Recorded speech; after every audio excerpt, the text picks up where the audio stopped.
Gloire à Dieu. Voilà, je voudrais aller avec vous dans les Écritures et on va faire 2 lectures ce matin. Et la première se trouve dans l'Évangile selon Matthieu, au chapitre 5 et au verset 13. Ce sont des lectures assez simples. Et une autre qui se trouvera dans l'Épître aux Éphésiens, au chapitre 2 et au verset 2. La première, Évangile selon Matthieu, au chapitre 5e et le verset 13e. Voilà, nous commençons.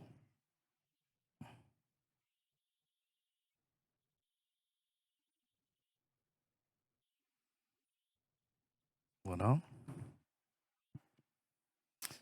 Et il nous est dit ceci: vous êtes le sel de la terre. Mais si le sel perd sa saveur, avec quoi la lui rendra-t-on? Il ne sert plus qu'à être jeté dehors et foulé aux pieds par les hommes. Vous êtes la lumière du monde. Une ville située sur une montagne ne peut être cachée, et on n'allume pas une lampe pour la mettre sous le boisseau, mais on la met sur le chandelier et elle éclaire tous ceux qui sont dans la maison. Que votre lumière luise ainsi devant les hommes, afin qu'ils voient vos bonnes œuvres et qu'ils glorifient votre Père qui est dans les cieux. Amen. Voilà un texte connu, nous allons y revenir. Et nous allons maintenant dans l'Épître aux Éphésiens, au chapitre 2 et au verset 8. Ce sont encore des textes que nous connaissons. Il nous est dit ceci: car c'est par la grâce que vous êtes sauvés par le moyen de la foi, et cela ne vient pas de vous, c'est le don de Dieu. Ce n'est point par les œuvres, afin que personne ne se glorifie, car nous sommes son ouvrage, ayant été créés en Jésus-Christ pour de bonnes œuvres que Dieu a préparées d'avance, afin que nous les pratiquions. Amen. Gloire à Dieu. J'ai intitulé le titre de ce message, nous sommes son ouvrage. Et nous allons découvrir cela, que nous sommes l'ouvrage de Christ. Et lorsque nous voulons détailler ces choses, nous allons voir cet enseignement du Seigneur dans Matthieu 5, où il nous est dit, vous êtes le sel de la terre, vous êtes la lumière du monde, vous êtes semblable à une ville sur une montagne. Et nous voulons comprendre toutes ces choses parce que, étant l'ouvrage de Dieu, alors que nous allons entrer dans le tourbillon de cette rentrée, de ces activités. Peut-être certains sont déjà là, pris par leurs activités, leurs professions, leurs contrats, etc. Peut-être certains sont en train d'être complètement accaparés par la recherche d'un emploi, d'une formation ou je ne sais. Nous voulons nous rappeler ce que le Seigneur a fait de nous, ce que nous sommes aux yeux de Dieu. Alléluia.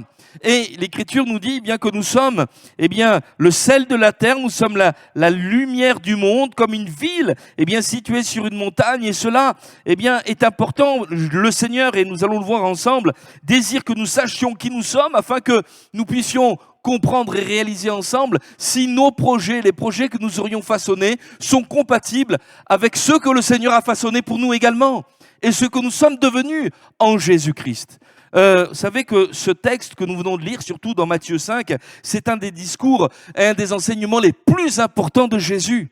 Il y aura plusieurs discours importants du Seigneur dans le chapitre 13 de Matthieu, la parabole les paraboles du royaume de Dieu. Il y aura également le discours des monts des Oliviers où le Seigneur annonce l'avenir, le futur, la fin des temps. Le discours dans la chambre haute où le Seigneur annonce la venue du Saint-Esprit. Mais le sermon sur la montagne nous parle du royaume de Dieu qui commence ici-bas sur cette terre.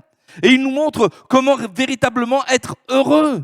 Et il nous montre que nous sommes l'ouvrage de Jésus-Christ. Et c'est mon premier point. Jésus insiste sur ce qu'il a fait de nous. Alléluia. Vous avez remarqué qu'il ne dit pas « tu es le sel de la terre, tu es la lumière du monde ». Il dit « vous êtes le sel de la terre, vous êtes la lumière du monde ». Alléluia. Ça veut dire qu'il n'y a pas dans l'Église une élite ou des gens qui seraient plus capables que d'autres et les autres, un petit peu moins, participants. Non, nous avons tous été transformés par Jésus. Alléluia. Aimés d'un même amour. Alléluia. Et l'Écriture nous dit, lorsqu'on se tourne vers le Seigneur, lorsqu'on accepte Jésus, si quelqu'un est en Christ, il est une nouvelle créature. Les choses anciennes sont passées, voici toutes choses sont devenues nouvelles. Alléluia. Et c'est l'œuvre de Jésus, et le Seigneur désire que nous sachions qui nous sommes, ce qu'il a fait dans nos vies. Lorsqu'on lit avec détail dans la vie, dans l'Écriture, on découvre ce que le Seigneur a fait dans nos vies. Et j'ai noté, il y a toutes sortes d'adjectifs, de qualificatifs qui nous définit. Et l'apôtre Paul est aussi un des serviteurs de Dieu qui a permis de nous faire comprendre ces choses-là. Il nous dit que nous sommes prédestinés, nous sommes élus, nous sommes rachetés, nous sommes scellés pour sa gloire. Alléluia. Nous sommes adoptés, nous sommes des disciples, nous sommes des enfants de Dieu, nous sommes des saints aux yeux de Dieu, nous sommes des citoyens des cieux. Il nous est parlé également que l'Église est un corps, un temple, que l'Église est un peuple. Alléluia. On ne va pas rentrer dans tous les détails parce qu'il y a énormément de choses. Et on pourrait se poser cette question, mais pourquoi, Seigneur, tu agis au travers de ta parole d'une manière assez précise pour que nous sachions qui nous sommes? Et selon moi, il y a deux raisons pour cela. La première raison, c'est que Jésus a réellement changé nos vies. Alléluia. Amen. Amen. Lorsque j'ai rencontré le Seigneur, je n'étais pas dans l'état dans lequel je suis maintenant. On l'a chanté tout à l'heure et j'ai vraiment apprécié ce chant où on a chanté que le Seigneur a changé notre histoire. Amen. Si je n'avais pas rencontré le Seigneur, mon histoire serait complètement différente. Peut-être que je serais déjà mort, peut-être que je me serais suicidé, c'est à ça que je pensais, peut-être que je serais dans un asile, un hôpital psychiatrique, bourré de médicaments, mais Jésus a changé mon histoire, alléluia, et il a transformé ma vie, et tout cela me montre qu'il est réel, alléluia. Et je voudrais te dire, toi peut-être qui as besoin d'un changement, d'une transformation, l'Écriture nous dit que Jésus est venu chercher et sauver ceux qui étaient perdu, alléluia, et que même dans les cas les plus désespérés, Jésus est capable de faire une œuvre merveilleuse. C'est l'apôtre Paul qui parlera à Timothée, un jeune pasteur, et lui, le vieux pasteur, va lui donner son curriculum vitae. Il va lui dire, voilà ce que j'étais, voilà ce que je suis devenu. Et on trouve ça dans 1 Timothée au chapitre 1er, au verset 12. Il dit, mais je rends grâce à celui qui m'a fortifié, à Jésus. Est-ce que vous rendez grâce au Seigneur de ce qu'il a fait dans votre vie? Amen. Est-ce que vous y pensez? Est-ce que vous y repensez en disant, mais Seigneur, vraiment, voilà ce que tu as fait dans ma vie. Et lui, il dira, mais il m'a établi, il m'a jugé fidèle, il m'a établi dans le ministère. Moi qui étais auparavant un blasphémateur, un persécuteur, un homme violent, mais j'ai obtenu miséricorde parce que j'agissais par ignorance dans l'incrédulité. Et la grâce de notre Seigneur a surabondé avec la foi et l'amour qui est en Jésus-Christ. Et il dit, c'est une parole certaine et entièrement digne d'être reçue que Jésus-Christ est venu dans le monde pour sauver les pécheurs, dont je suis le premier, mais j'ai obtenu miséricorde. Alléluia. Amen. Et si Paul, cet homme qui était, on aurait pu dire aujourd'hui, un fou religieux, un extrémiste religieux, il n'hésitait pas à persécuter ceux qui ne pensaient pas comme lui, qui ne priaient pas comme lui, qui n'avaient pas la même foi que lui. Cet homme a été trouvé, a été changé par la grâce de Dieu. Oui, la repentance, c'est réel. La foi, c'est réel. La nouvelle naissance, c'est réel. Le pardon de ses péchés, c'est quelque chose de réel. Et je suis devenu une nouvelle créature. Parce que Jésus est réel lui aussi. Amen. Et il voudrait intervenir dans ta vie si tu ne l'as pas encore rencontré. Il voudrait encore changer ta vie. Peut-être tu te dis, mais j'ai essayé la psychanalyse, j'ai essayé le sport, j'ai essayé toutes sortes de choses, mais je sens toujours ce mal-être dans mon cœur. Et si tu demandais à Jésus d'agir dans ta vie? Excuse-moi, si tu essayais Jésus? Si tu essayais de dire, Seigneur, viens combler le vide qui est dans mon cœur, viens combler le vide qui est dans ma vie. Mais il agirait pour toi. Amen. Parce qu'il est réel, il est vivant. Amen. Et puis, la deuxième chose, et je voudrais là entrer dans le vif du sujet, pour laquelle Jésus désire que nous sachions qui nous sommes, Eh bien, c'est parce que nous sommes dans un monde, et nous le remarquons jour après jour, eh bien, qui mélange toutes les valeurs. Le bien, le mal, le bien. Es-tu sauvé? Es-tu perdu? Es-tu perdu? Es-tu sauvé? C'est le flou artistique. Es-tu un homme? Es-tu une femme? Es-tu une femme? Es-tu un homme? Vous comprenez? Hein? Et on est dans un monde qui perturbe tout. Lorsque j'étais enfant, je me souviens, à la radio, il passait une chanson qui disait ceci: « Nous irons tous au paradis ». Vous vous souvenez de cette chanson? Alors peut-être que les plus jeunes, ils disaient des Kezako, voilà, mais les plus anciens, ils s'en souviennent. Et puis lorsque on lisait la Bible, moi je lisais enfant, et puis il y avait l'école du dimanche, le gib aujourd'hui, voilà. Ben, je disais, mais non, c'est pas vrai, Seigneur, on n'ira pas tous au paradis. Parce que tu as dit, je suis le chemin, la vérité, la vie. Nul ne vient au Père que par moi. Tu aimes tous les hommes, mais l'homme qui vit sans toi, il ne peut pas aller au paradis parce que ses péchés ne sont pas pardonnés. Mais oui, c'est important quand même d'aller au gib, hein, voilà, et on rétablit. Mais on est dans un monde eh bien, qui mélange tout. Et en réfléchissant à cela, je me suis même souvenu que c'est un des enjeux des Écritures que nous sachions vraiment qui nous sommes, nous, en tant qu'enfants de Dieu. Parce que nous sommes dans un monde qui est comme une machine à laver. Comme une espèce, vous savez, nous à la maison, une machine à laver. Et voilà, j'ai un bureau et la machine à laver est là. Et des fois, je suis sur. Qu'est-ce qui se passe? L'essorage. Voilà, c'est pas possible. Voilà. Et on est dans un monde qui est comme ça, qui mélange tout. Et il y a vraiment, j'allais le dire, mes frères et sœurs, et au-delà de la plaisanterie, vous dire qu'il y a vraiment une intention diabolique de nous faire oublier ce que nous sommes. De la même manière que ce jeune homme qui s'appelait Daniel, dont le nom signifiait « Dieu est mon juge, l'Éternel est mon juge », son nom a été transformé en Belshazzar. Mais le roi, c'est Bel, le dieu Baal qui protège le roi. Voilà. Et bien de la même manière, eh bien il y a comme une essoreuse, un tambour qui veut changer les mentalités, parce qu'il y a une intention bien précise, c'est de te faire oublier ce que tu es aux yeux de Dieu. Peut-être au milieu de ton travail, au milieu de tes études, au milieu de tes camarades, au milieu de la pratique de ton sport, de te faire oublier qui tu es. Et je dis qu'il y a une intention parce que si je ne sais plus qui je suis, je ne sais plus d'où je viens, où je vais, je ne sais même plus à quoi ma vie sert, quel est le sens, quel est l'objectif, quel est le but, et par là même, je deviens quelqu'un de manipulable, à la merci de toutes sortes de desseins. Et la Bible nous parle du diable qui est comme le prince de la puissance de l'air, de celui qui est capable d'envoyer des courants de pensée, des courants d'idées pour me faire aller à la dérive, bien loin du plan de Dieu. Et c'est pour cela que le Seigneur, dès le départ de son enseignement dans le sermon sur la montagne, insiste pour dire ceci: vous êtes la lumière du monde, vous êtes le sel de la terre, vous êtes comme une ville bâtie sur une montagne.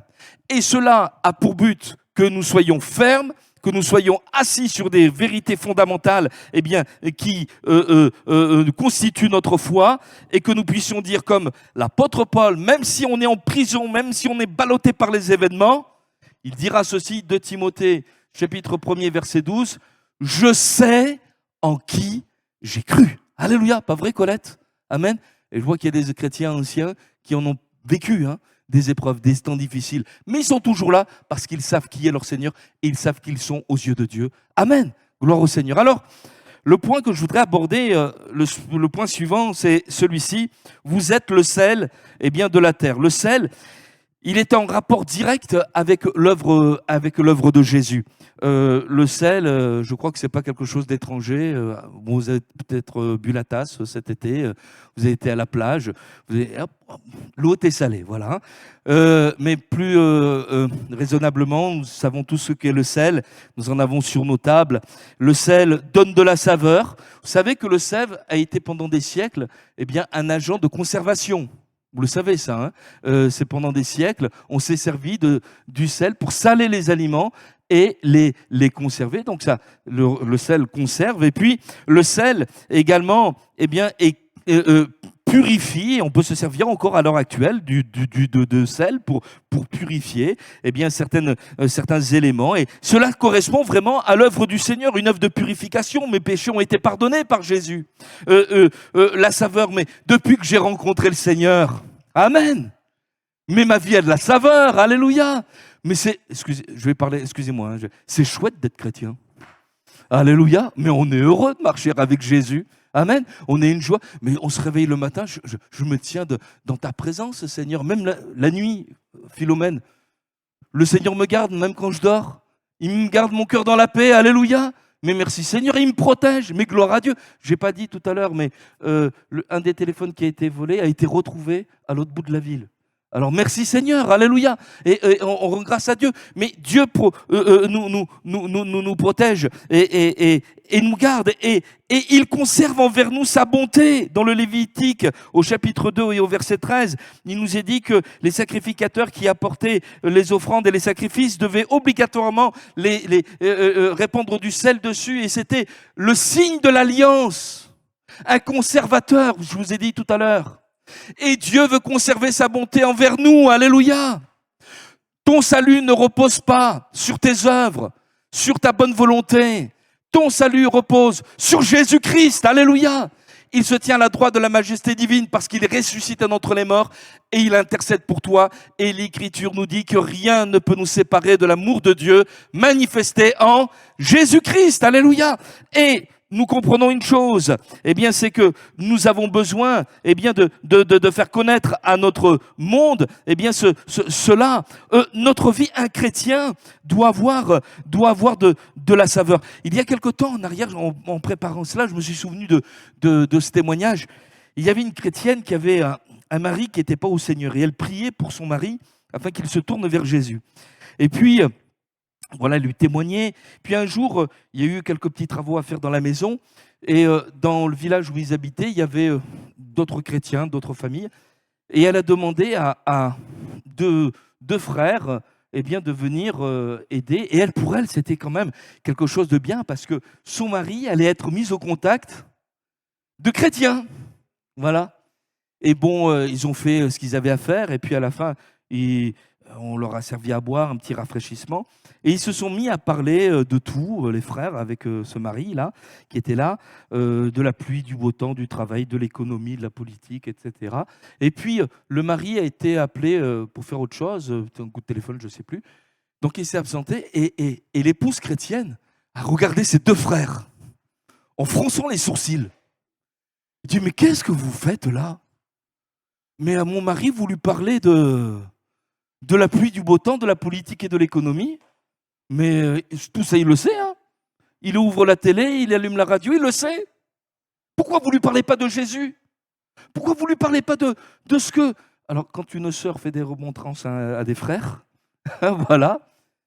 Et quand le mari est revenu, les frères ont compris, ils n'ont pas tenu du tout rigueur à cette sœur, qui parlait ainsi, peut-être avec un peu d'emportement.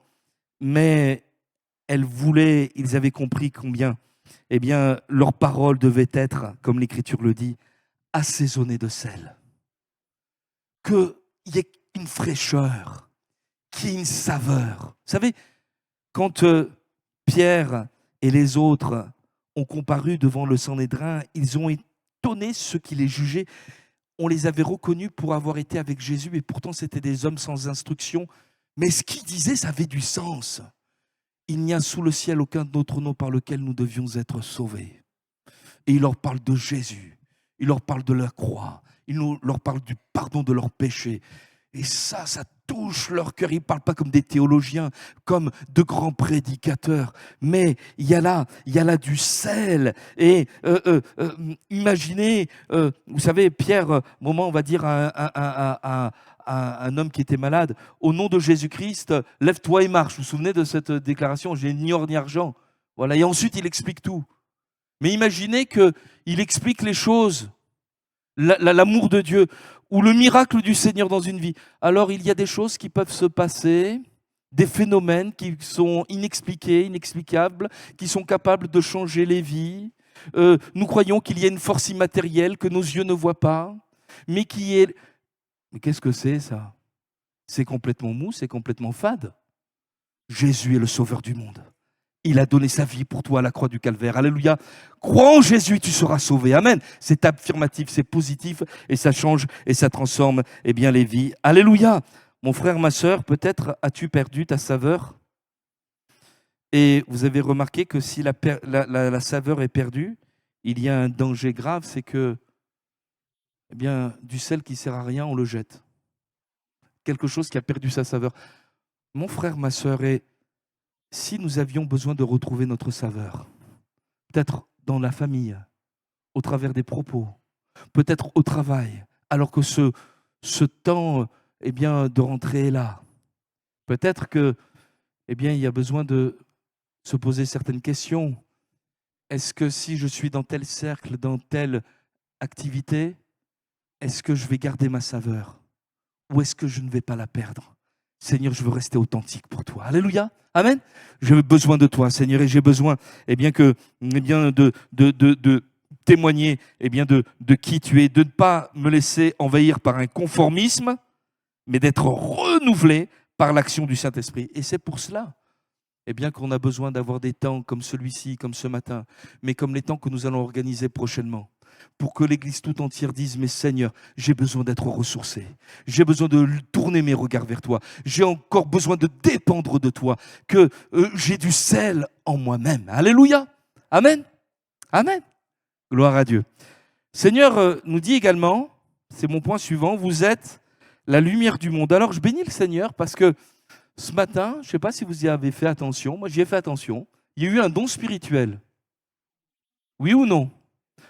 Où le Seigneur appelait quelqu'un, peut-être plusieurs, à ne plus vivre caché, mais à vivre dans la lumière.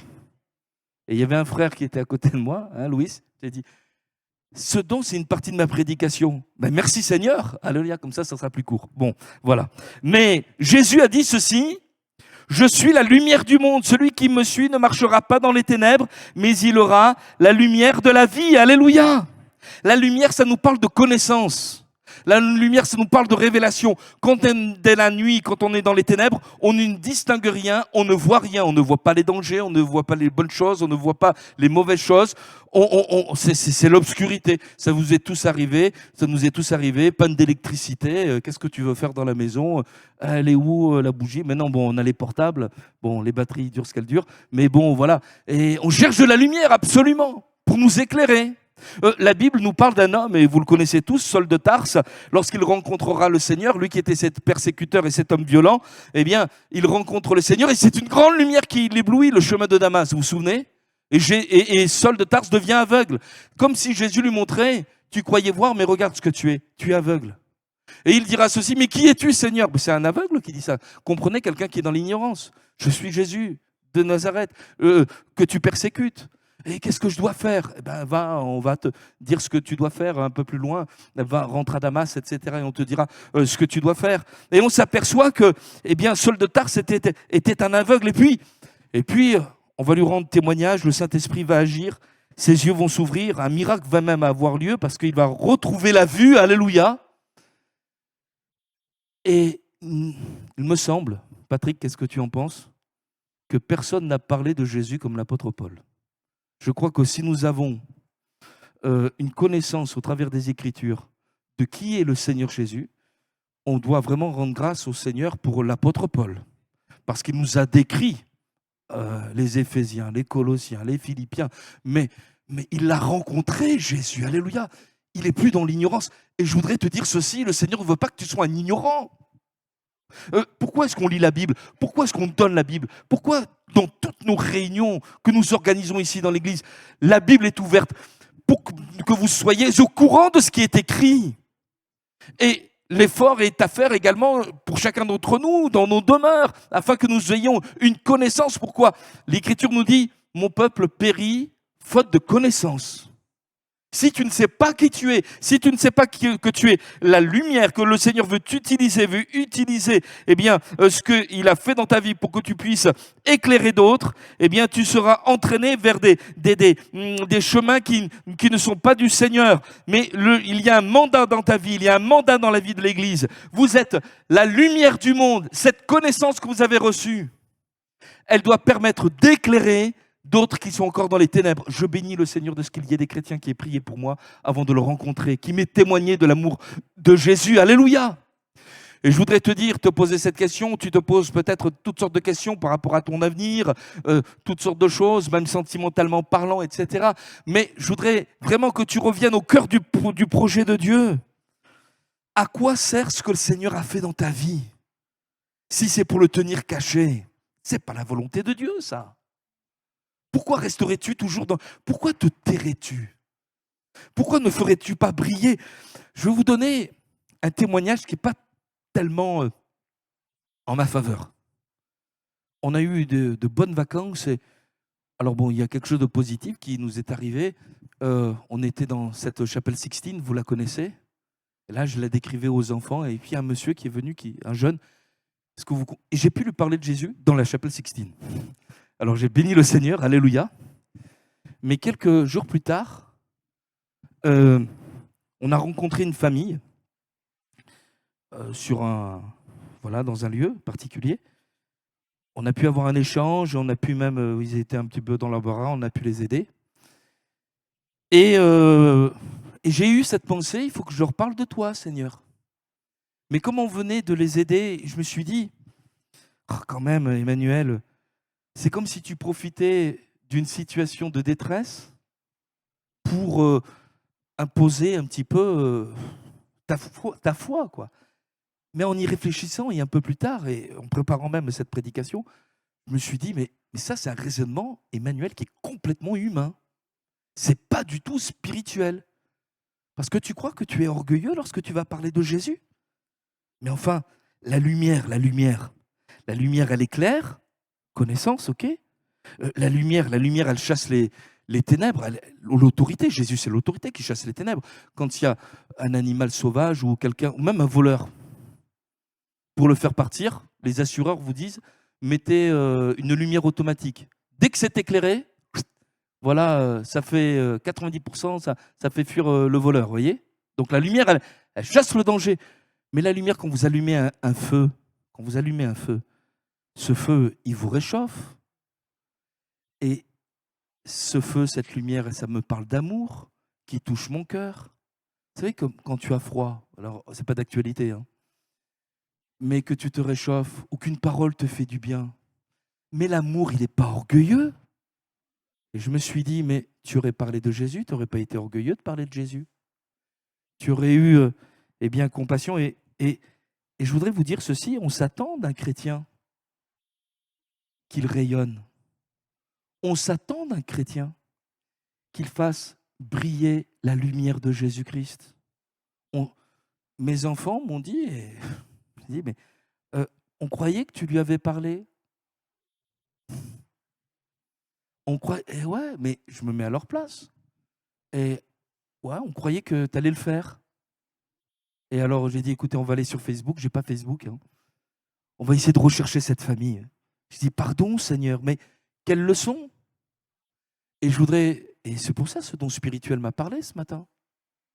Je ne vais pas garder dans les ténèbres cette lumière que le Seigneur m'a donnée. Alléluia. Alors peut-être qu'il y avait plusieurs raisons, les vacances, voilà, distrait par autre chose, etc. Mais ce n'est pas une raison. Et mon frère, ma sœur, que tu puisses retrouver cette lumière. Psaume 34, verset 6. Quand on tourne les regards vers lui, on est rayonnant de joie. Et le visage ne se couvre pas de honte. Alléluia. Peut-être que tu as besoin de retrouver cet éclat. Vous savez que la lune, elle ne brille pas de sa lumière, mais la lune, elle brille d'une lumière qui vient du soleil et elle reflète. Seigneur, je veux refléter ta gloire. Alléluia. Amen. Et si, Seigneur, tu m'envoies dans tel service, dans tel travail, dans tel lieu, dans telle fac, Seigneur, je veux me préparer à rayonner. Vous savez, l'apôtre Paul avec Silas se trouvait dans une prison et ils ont rencontré là un homme qui allait se suicider. Et heureusement qu'ils ont rencontré cet homme. Ne te fais pas de mal. Qu'est-ce qu'il faut que je fasse pour être sauvé? Crois au Seigneur Jésus et tu seras sauvé, toi et ta famille. Amen. Et toute une famille va être sauvée. Amen. Gloire à Dieu. Amen. Je termine par mon dernier point, qui est une ville située sur une montagne. Alors, il n'est pas dit exactement, précisément, dans Matthieu 5, eh bien, vous êtes une ville, mais il nous est dit, voilà, vous êtes la lumière du monde, et une ville située sur une montagne, eh bien, ne peut pas être cachée. Et on peut le mettre aussi en rapport avec la lumière. Voilà, une ville qui est éclairée. Bon, ben voilà, si elle est sur cette montagne, on la voit forcément. Mais néanmoins, je voudrais garder cela parce que il y a là une référence vraiment à ce que Dieu a voulu faire dans nos vies. Vous savez que nous sommes un peuple. Dans l'Ancien Testament, lorsqu'on parlait du peuple de Dieu, d'une manière, j'allais dire, allégorique, les prophètes faisaient allusion à Jérusalem. Et quand ils parlaient de Jérusalem, ils ne parlaient pas simplement de la ville de Jérusalem, mais du peuple tout entier. Et Jérusalem, c'est la ville où eh bien, les Israélites habitaient, c'était leur capitale. Et lorsque nous voulons dire que nous sommes une ville, c'est-à-dire, eh bien, nous sommes un peuple rassemblé. Vous savez, dans une ville, on parle la même langue, on a les mêmes lois, une cité. D'ailleurs, l'Écriture nous dit que nous sommes citoyens du ciel. Dans une ville, il y a les mêmes règles, il y a les mêmes lois, les mêmes ordonnances. Une cité, on se conduit d'une manière civile, une civilisation. L'art de vivre les uns avec les autres. Et alors là, ça nous intéresse. Oui, on est une ville. Pendant ces vacances, j'ai lu une prédication qui m'a fait beaucoup de bien. C'est une prédication de ce pasteur qui s'appelle Martin Luther King. Et il a pris ce texte de Apocalypse au chapitre 21 et au verset 16 qui décrit une ville, la Jérusalem céleste. Et dans la Jérusalem céleste, eh bien, il nous est donné certaines dimensions. Donc, je ne sais pas si vous l'avez, Apocalypse 21 et le verset 6e. Eh bien, est-ce que c'est bien ça? Non, c'est le verset 16, pardon. Il nous est dit, la ville avait la forme d'un carré et sa longueur est égale à sa largeur. Il mesura la ville avec le roseau et trouva 12 000 stades. La longueur, la largeur et la hauteur étaient égales. Et le pasteur Martin Luther King dira ceci: ce sont les dimensions parfaites de l'œuvre de Dieu pour son Église. Une Église où chacun est en paix avec Dieu, la hauteur. Une Église où chacun est en paix avec lui-même, la profondeur. Mais une Église où chacun est en paix avec son frère, la largeur. Alléluia! Les dimensions idéales pour chacun d'entre nous. Alléluia! Et il me semble que l'Église doit être un modèle dans le monde dans lequel nous sommes. Qu'est-ce que vous en pensez? Vous savez que la politique, vous voyez un petit peu ce qui se passe en ce moment. Notre frère Olivier prie beaucoup dans les réunions de prière. Il nous incite à prier pour les autorités. Il a raison, la parole de Dieu nous le demande, de prier pour ceux qui nous gouvernent, afin que nous menions une vie paisible et tranquille en toute piété. Alléluia! Et je crois que nos gouvernants ont besoin vraiment de la sagesse et de l'intelligence du Seigneur. Qu'est-ce que vous en pensez? Amen. Et on s'aperçoit que nos concitoyens veulent trouver des modèles dans le sport, les Jeux Olympiques. Voilà, c'est ça le modèle de vie, une équipe de foot, je sais pas, autre chose encore. Mais le modèle sur la terre de l'art de vivre, excusez-moi de ce mot, eh bien, les uns avec les autres, mais c'est dans l'Église. Alléluia! Jésus qui lave les pieds de ses disciples. Jésus qui nous dit dans l'évangile selon Jean au chapitre 13 et au verset 34, aimez-vous les uns les autres comme je vous ai aimé, vous aussi aimez-vous les uns les autres. Alléluia! Et nous voulons dire, Seigneur, nous voulons être cette ville sur une montagne. Alléluia. Amen. Vous savez, le Seigneur n'a fait aucune différence entre un chef religieux, entre une prostituée, un centenier, un lépreux, une samaritaine. Mais à tous, il a dit, mais venez à moi, vous tous qui êtes fatigués et chargés, et je vous donnerai du repos. Alléluia. Amen. Et nous voulons dire, Seigneur, nous voulons grandir, afin que celui, celle qui est assise à côté de moi, ne soit pas un anonyme qui est rentré dans une salle, mais qu'il sache qu'il a de la valeur. Qu'il a de la valeur pour toi, Seigneur, mais il a aussi de la valeur pour moi. Alléluia. Amen.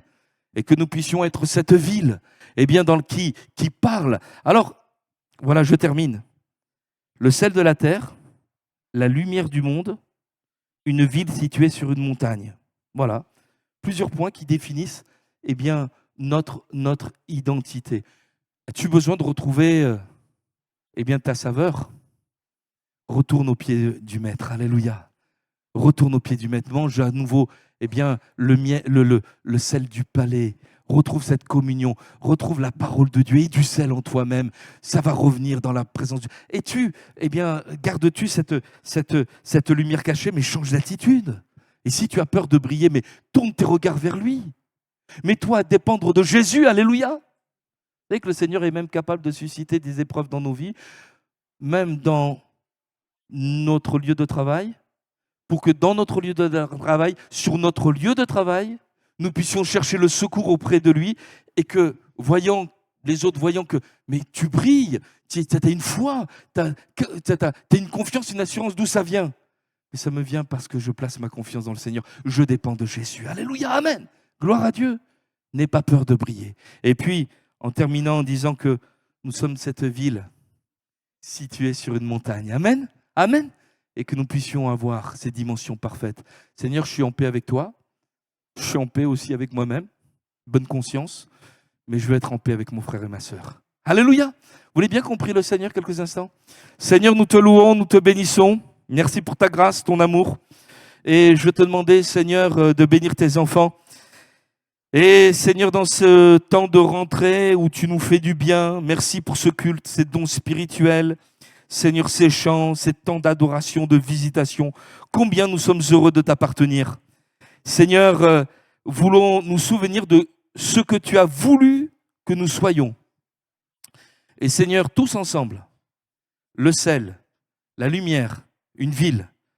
Et Seigneur, je veux te prier afin que, tandis que le tourbillon de la rentrée va commencer, les activités professionnelles, scolaires, universitaires, Seigneur, à tous les niveaux, familiales, etc. Que, Seigneur, nous n'oublions pas ce que nous sommes. Afin que, Seigneur, là où nous sommes, nous puissions avoir de la saveur, que nos paroles aient du sens, que notre lumière brille autour de nous, chassant les ténèbres, faisant briller la connaissance de l'Évangile. Seigneur, que dans notre vie d'Église, humblement, Seigneur, nous te le demandons, nous soyons, Seigneur, mais comme un modèle dans ce monde. Seigneur, humainement parlant, nous voulons te dire, Seigneur, nous ne sommes pas à la hauteur. Mais Seigneur, ce n'est pas l'œuvre des hommes, c'est l'œuvre de Dieu. Et Seigneur, nous voulons te demander de nous visiter, de nous renouveler, Seigneur. Nous voulons rentrer dans tes projets. Seigneur, à toi toute la gloire. Alléluia. Je voudrais que, à votre place, vous puissiez dire au Seigneur, je suis heureux du plan que tu as formé pour moi, Seigneur. Tu ne m'as pas laissé sans avenir. Tu ne m'as pas laissé sans mission. Il y a un but. Et peut-être quelqu'un se pose la question, je me suis fait baptiser, je suis sauvé, mais en réalité, à quoi je sers? Tu es le sel de la terre. Tu es la lumière du monde. Tu es une ville. Alléluia. Alors gloire à Dieu. Alléluia. Je voudrais prier le Seigneur. Amen. Peut-être quelqu'un voudrait-il retrouver sa saveur. Peut-être quelqu'un voudrait-il briller. On l'a entendu encore ce matin, je le répète, sortir des ténèbres. Peut-être qu'il y a une peur. Je te comprends.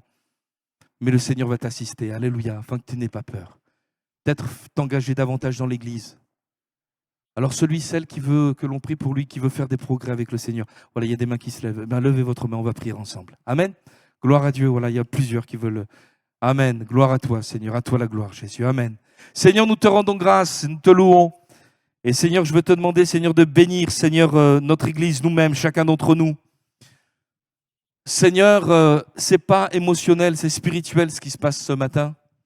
Seigneur, parce que nous entrons dans ce que tu as préparé pour nous. Seigneur, peut-être dans le cœur de quelqu'un, y a-t-il cette question, cette interrogation, mais ça ne correspond pas à la réponse que j'avais envie d'entendre. Ça ne correspond pas, Seigneur, au secours que j'avais imaginé, Seigneur. Mais mon Dieu, je te prie afin que tu viennes à bout de tous les raisonnements, parce que le secours, Seigneur, il est déjà inscrit dans ce plan-là. Seigneur, la bénédiction, elle est associée, Seigneur, à l'obéissance à ta volonté. Seigneur, je te demande de bénir chacun de mes frères, chacune de mes sœurs. Seigneur, de bénir ton Église tout entière. Dans le nom de Jésus. Amen, Seigneur. Amen.